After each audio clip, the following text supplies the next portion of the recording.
c'est de la franc-maçonnerie que découlent pratiquement toutes les autres sociétés secrètes, et notamment le groupe de Bilderberg qu'on étudiera plus en détail demain, parce que c'est un très gros dossier. Alors, les origines de la franc-maçonnerie. On en trouve déjà, enfin moi j'ai plutôt été inspiré par ça, dans Exode, chapitre 20, verset 25. Vous allez me dire, mais ça ne parle pas de la franc-maçonnerie. Non. Mais disons que ça peut y mener, d'après les ordres que Dieu donnait pour la construction des autels. Exode 20, verset 25, je lis. Oui, c'est ça.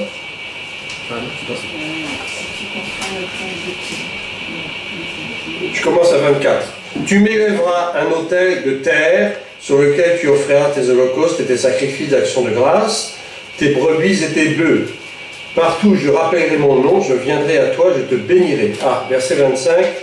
Si tu m'élèves un autel de pierre, tu ne le bâtiras point en pierre taillée, car en passant ton ciseau sur la pierre, tu la profanerais. Ça me fait penser à la franc-maçonnerie. Pourquoi? D'abord parce qu'il y a la notion de pierre, la pierre. Or, on sait que la franc-maçonnerie à l'origine, celle qu'on appelle opérative, c'est la franc-maçonnerie des bâtisseurs, c'est des corporations de bâtisseurs, ce sont des groupements de compagnons, d'artisans qui travaillent la pierre, mais qui travaillent aussi le bois. Et donc, ici, on parle bien de pierre.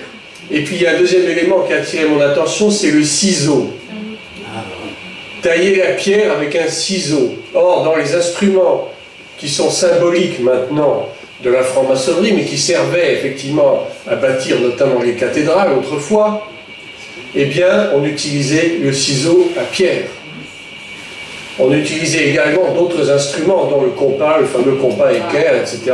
Vous connaissez, toute la symbolique maçonnique est centrée autour de ça, d'instruments qui ont servi à l'artisanat de la construction en pierre, notamment, mais pas que, le bois aussi. D'accord? Donc, pour moi, ce passage-là, il est très évocateur, quand même, de ce que sera... Comment? Exode 20, 25. Exode 20, 25. Vous avez aussi l'histoire du temple de Salomon. Alors Salomon n'était pas franc-maçon évidemment, c'était le roi, fils de David, qui a construit donc le premier grand temple pour Dieu. Mais il a, et c'est les francs-maçons qui ont repris après, hein, l'histoire de Hiram. Et le fils d'Hiram, parce qu'Hiram était le roi de Tyr, d'après ce que nous dit la parole de Dieu. On a ça dans 1 Roi 7, verset 13. 1 Roi 7, verset 13. Alors, c'est pas du temps perdu que de chercher les passages bibliques, mais il faut quand même, il y a un fondement à tout. Et la Bible nous dit quand même des choses qui sont parfois, qu'on a du mal à discerner. Mais on en parle de tout ça. 1 Roi 7, verset 13. Le roi Salomon fit venir de Tyr Hiram, fils d'une veuve de la tribu de Nephtali et d'un père tyrien qui travaillait sur l'airain. Hiram était rempli de sagesse, d'intelligence, de savoir-faire, toutes sortes d'ouvrages d'airain. Et arrivant auprès du roi Salomon, il exécuta tous ses ouvrages. Il fit les 2 colonnes d'airain. J'insiste là-dessus, parce que, on va voir, je crois que c'est une image, les temples maçonniques, pour la plupart, comportent 2 colonnes. Une de droite, une de gauche. Et ces colonnes, elles portent des noms. Et on voit ça plus loin dans le verset 21. Il dressa la colonne de droite et la nomma Jakin, ou Yakin en hébreu. Puis il dressa la colonne de gauche et la nomma Boaz. Ces 2 colonnes, on les retrouve. J'espère que je ne vais pas me planter dans l'image. Voilà. Bon, c'est symbolique, mais vous voyez, les francs-maçons adorent utiliser cette image du temple. Il y a le damier en bas, on verra un peu le symbolique du damier, les carreaux noirs et les carreaux blancs, c'est une signification. Ils vont marquer, enfin je ne sais pas si vous êtes déjà allé en Angleterre, mais le damier est utilisé par la police anglaise. Les taxis. Bien. Et donc vous avez les deux colonnes, Boaz et Jakin, ou l'un inversement. C'est qui ces gens-là? Alors, Jakin, en hébreu, ça veut dire « il établit ». Il établit. Le Dieu écrit, bon, ça va. Et Boaz, ça veut dire « la force en lui ». En fait, Jakin et Boaz, on n'a pas de certitude, parce que la Bible n'en parle pas, mais on pense que c'était des membres de la famille royale de Salomon. Et donc Salomon a nommé ces deux colonnes maîtresses du temple, l'une nommée Jakin et l'autre Boaz. Et les francs-maçons ont repris ça à leur compte. Ils ont repris toute cette imagerie d'origine biblique, parce que ces gens-là, ils connaissent un peu la Bible aussi. Hein, ils connaissent la Bible, il y en a même qui lisent la Bible couramment. Mais leur Dieu n'est pas le Dieu de la Bible. Leur Dieu n'est pas Elohim. Pour eux, la Bible, c'est un bouquin comme un autre. C'est un livre d'histoire. C'est un livre de mythologie.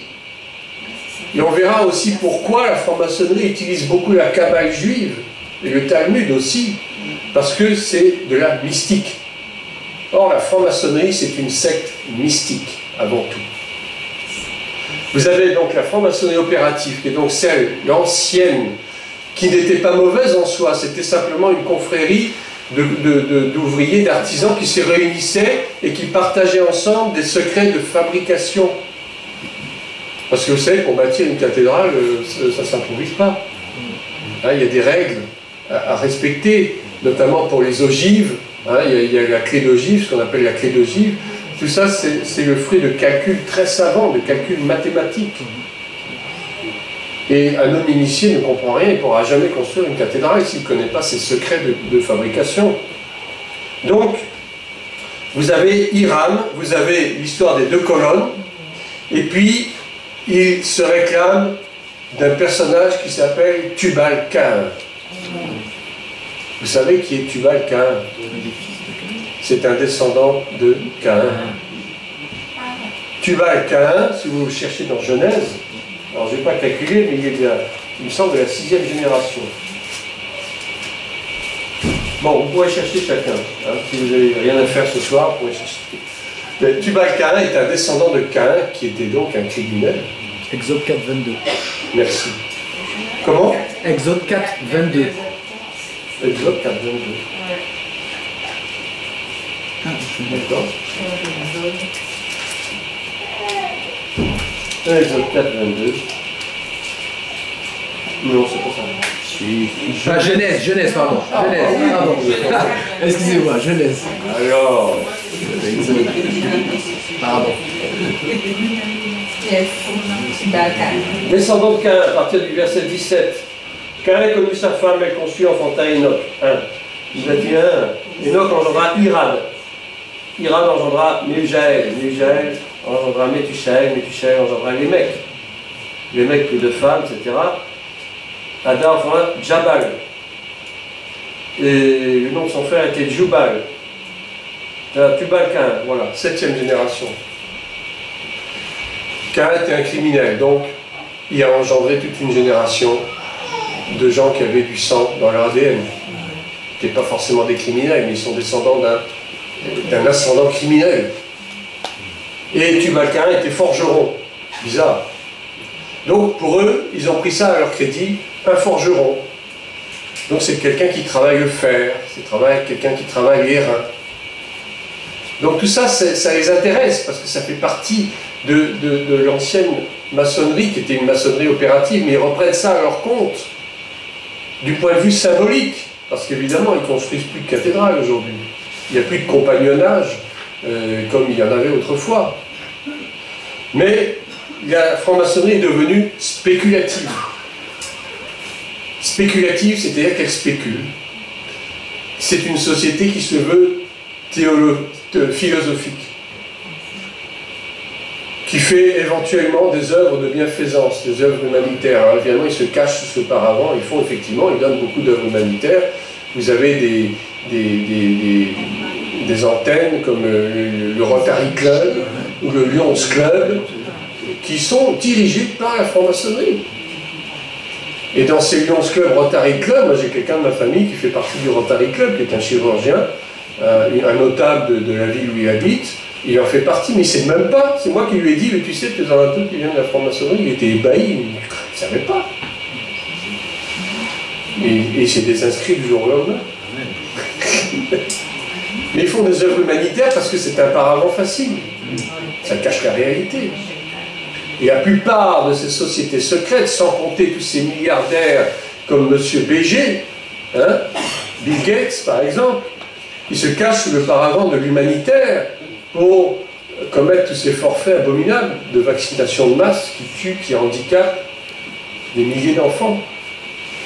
Et enfin, troisième personnage, il se réclame aussi de Noé, parce que Noé, on le sait, est un constructeur. Hein. Noé a bâti une arche en bois de 120 mètres de long, de je ne sais plus combien.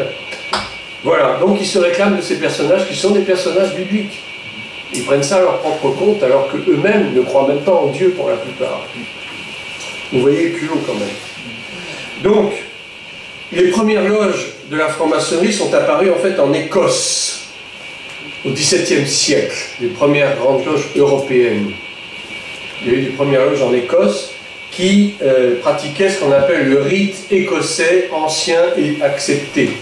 C'est un rite, on verra un peu plus tard ce que ça veut dire que c'est qu'un rite, qu'est-ce que ça recoupe, qu'est-ce que ça renferme.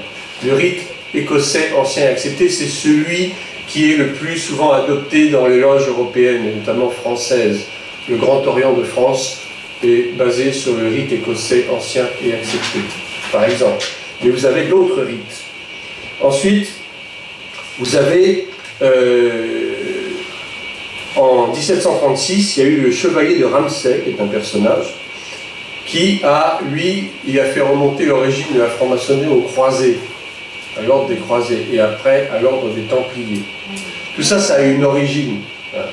Les Templiers sont véritablement les ancêtres des francs-maçons d'aujourd'hui. Sauf qu'ils n'avaient pas forcément les mêmes objectifs. Mais en fait, les Templiers, si on fait une étude sur les Templiers, on sait que ce sont des gens qui, en fait, sont devenus de grands banquiers. Ils étaient immensément riches.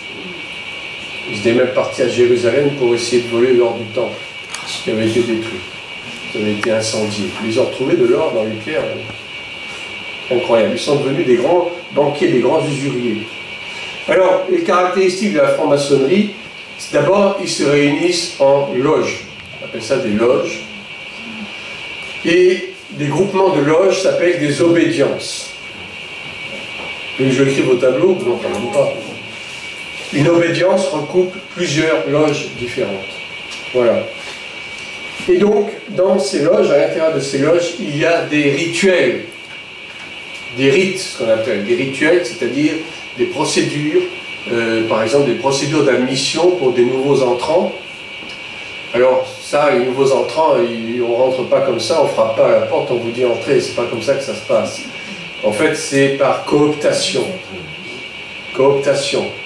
Il faut quand même que vous ayez un peu pignon sur rue, que vous soyez quelqu'un qui soit peut-être un peu connu dans le journalisme, dans le milieu économique, dans le milieu politique, bien entendu, dans le milieu financier. Et donc, un jour, très bien, quelqu'un peut vous aborder, soit vous téléphonez, soit vous abordez, et puis il dit, voilà, je vais te parler de quelque chose, etc. Et puis, vous voyez, finalement, il va essayer de vous intéresser à la chose.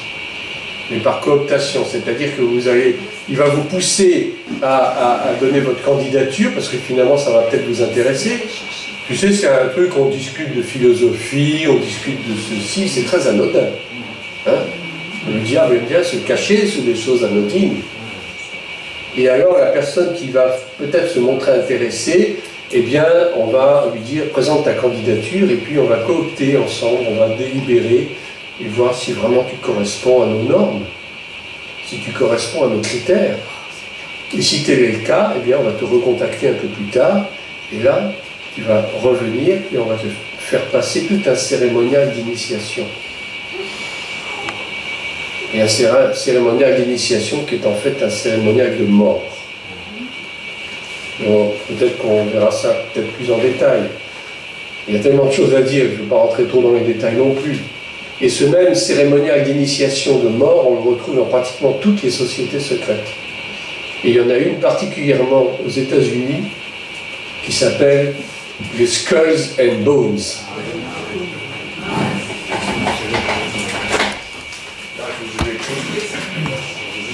Vous y voyez un peu quand même le tableau?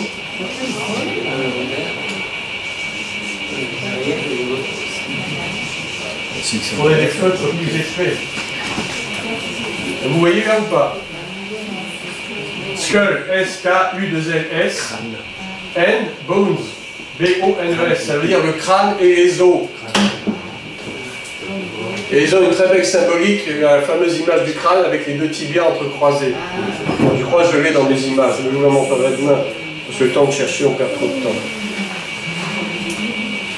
Ce sont donc les Skull and Bones, ils font aussi des cérémonies d'initiation où le nouvel impétrant doit d'abord dévoiler sa vie privée, sa vie secrète. Hein, s'il couche avec des filles, s'il fait n'importe quoi, il doit dévoiler tout. Et puis ensuite on le fait rentrer dans un cercueil. Et on l'enferme dans un cercueil pendant plusieurs minutes. Après on lui bande les yeux, on lui fait faire des tas de choses abominables. Et pour finir, on lui fait boire du sang d'un animal. C'est ça? Il le sait ou pas? Au préalable. Bah, il le sait, oui, parce que peut-être qu'il y a des camarades qui l'ont peut-être averti avant, mais c'est pas tous. Généralement, ils ne le savent pas. C'est toujours la même chose. Vous avez, dans les universités américaines, à Yale notamment, vous avez des groupements d'étudiants. Ils ont en général, ils portent des noms avec des lettres grecques.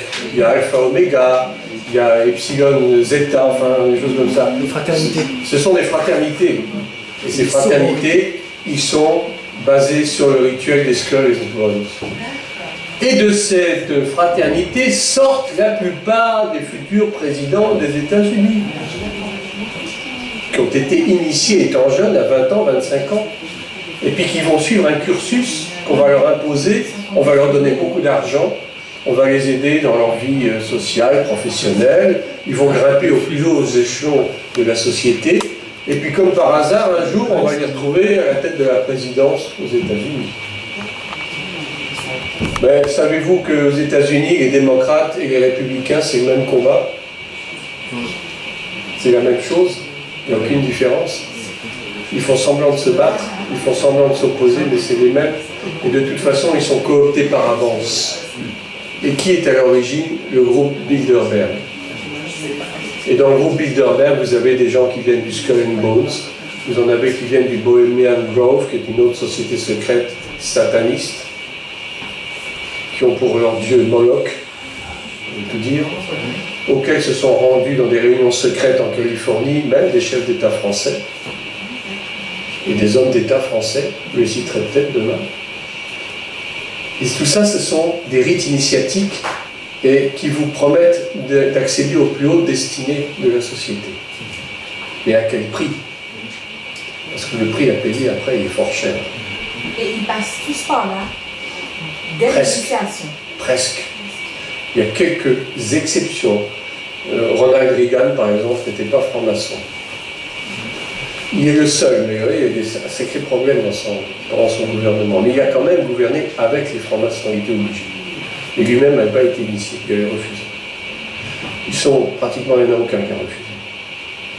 Et la famille Bush, à commencer par le grand-père Bush, Prescott Bush, jusqu'à George Bush senior et George Bush junior, enfin l'ancien président, font tous partie de la fraternité de la mort, qui est le Skulls and Bones.